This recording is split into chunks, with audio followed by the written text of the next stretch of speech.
welcome to our 7-8 minutes of weekly Torah talk. Our guest today is Margaret Hughes Robinson from JTS, and her parsha, well, it's our parsha, the one that we are about to discuss is Parshat Nasso. Hello and thank you for being with us. Absolutely, I'm happy to be here. A few words about Nasso. A total of 8,580 Levite men are counted in a tally of those who will be doing the actual work of transporting the tabernacle, the Mishkan.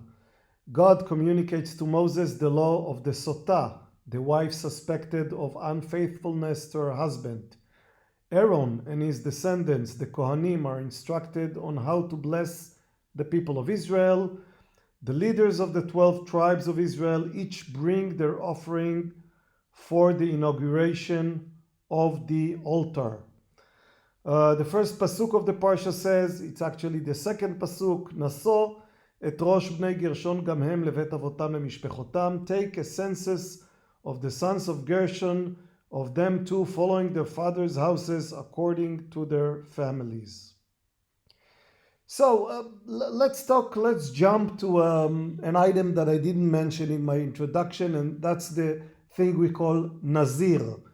The law of the Nazir, it's a person who forswears wine, he or she lets her hair grow, and they are forbidden from becoming contaminated through a contact with a dead body. These are the basic rules. And the question is, why do we need a Nazir? What is it good for? Oh my gosh, I think the Nazir is one of the most interesting sort of like spiritual options available to a Jewish person, right? And the Talmud says, although it's interpreted actually in other traditions very differently, non-Jewish traditions who use the Hebrew Bible as a scripture, but like in the Jewish tradition, only Jews can be a Nazir. And I think there's something fascinating about the fact that this intensely personal choice, right? It's really about the spiritual path of the individual who's taking on these extra sort of kulot, or rather homrod, like these extra practices in the middle of a parsha that's so focused on the communal experience, on the idea of the census, all of these people, the thousands and thousands of men, like you mentioned, who are in charge of the work of the Mishkan, that's sort of in the middle of this very public communal drama. We have sort of this like figure who stands out in the middle and says, I'm going to do something different. I'm going to stand in a way that actually draws me very far apart from the community. If you can't participate in things like Kiddush, you can't be part of a Hevra Kadisha, you can't, really attend a funeral. If you're so worried about, Tamei Met, if you're so worried about ritual impurity from a dead body, it's very lonely. Yeah, this is the person who chooses to sit alone in the dark. Not necessarily in the dark, but definitely like looks different from everyone else. Has this probably long hair, we can imagine, like, is probably sitting by themselves at meals at some kind of communal event, who's like definitely, in some ways, I feel like it's a microcosm of the experience of the Jew, the observant Jew in the world, right? Concerns about dietary things, concerns about, questions of tuma, maybe dressing differently, a different appearance. It's sort of like amplified then within the Jewish community in the figure of the Nazir. Interesting. And so why do we want this extreme version of the extreme version that is the Jew? I don't know if we want it. It's actually, I think one of the things that's most interesting about the Nazir is the way that it gets played out in the rabbinic tradition. There's this kind of running machloket of, is it a good thing to be a Nazir, or is this like a terrible choice that we allow? A sin that you must, you must bring an offering after it's done because you just sinned. Exactly. You have to bring a chatat, like a sin offering. And so the rabbis debate, right? Are you bringing a sin offering because it's sinful to, conclude your Nazir period, or was your initial choice sinful in the first place? This idea of someone who it threatens actually rabbinic authority also, to be able to say, I'm going to take a choice that's different from my community, that puts me on the outside. I'm on a special and different spiritual path. It's there in the text, right? You're bringing this sin offering, but it also says you're kadosh l'Adonai, you're holy and sacred to God. I think it's also potentially a different kind of authority figure also too. If we have sort of the lonely, almost like ascetic who stays within the community but is so markedly different in their behavior and in their appearance, I think it's actually a really interesting blueprint with how we deal with spiritual innovation or spiritual difference in a communal context more widely. So this is a case in which the Torah gives us a path. The Torah says basically, we know that some people are different, and rather than telling them they can't do anything to remedy their religious passion, we will give them a path towards doing something different, even though this is not what we recommend that the whole community will do.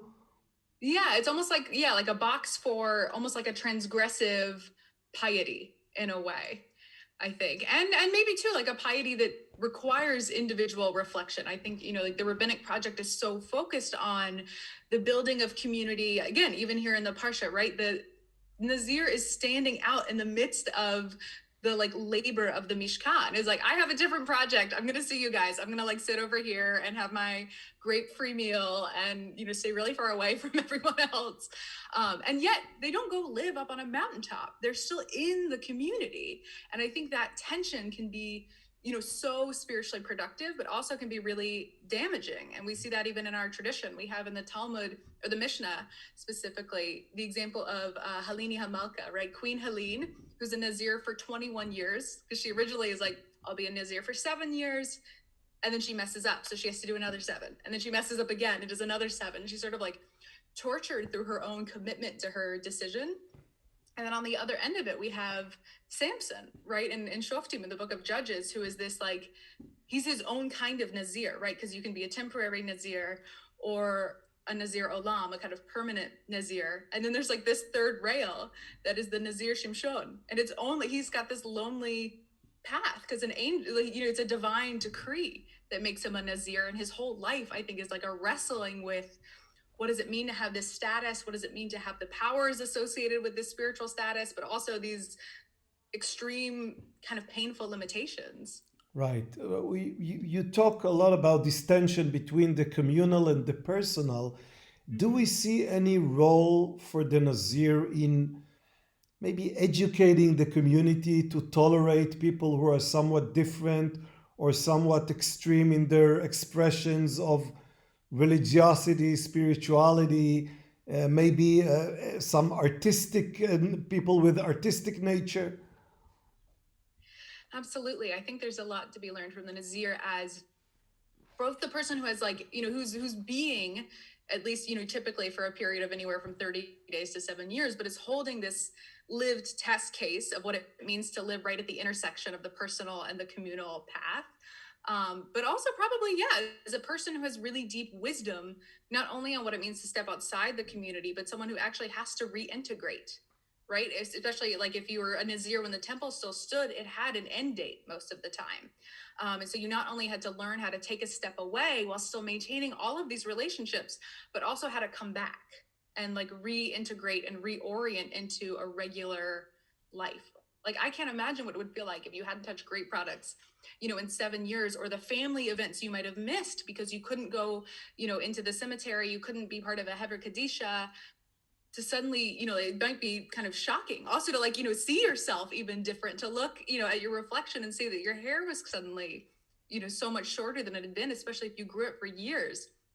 And that wisdom, I think, of how to step out, but also to step in is much more difficult, right? Than somebody who just says, I'm running away, I'm going to be on the mountaintop, or I'm running away to join the circus and I'm never coming back.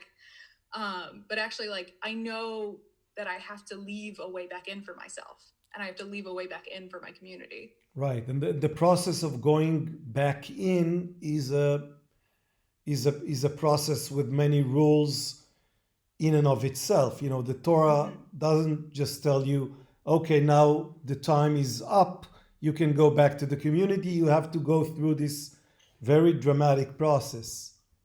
Yeah, it's hyper ritualized. I think, maybe that's the reason we need the chatat. Is actually it could be read, I think, as an expression of the hurt caused. Of, this isn't sinful to want, this is within the scope of the Torah to live this lifestyle, but it's painful for everyone around me, you know, for me to reorient to my sudden spiritual needs and my decisions. You know, that there's an acknowledgement both of the sacred status, but also of the hurt that it might have caused. Ever had an urge to become a Nazir yourself? No, I would say becoming an observant Jew was difficult enough.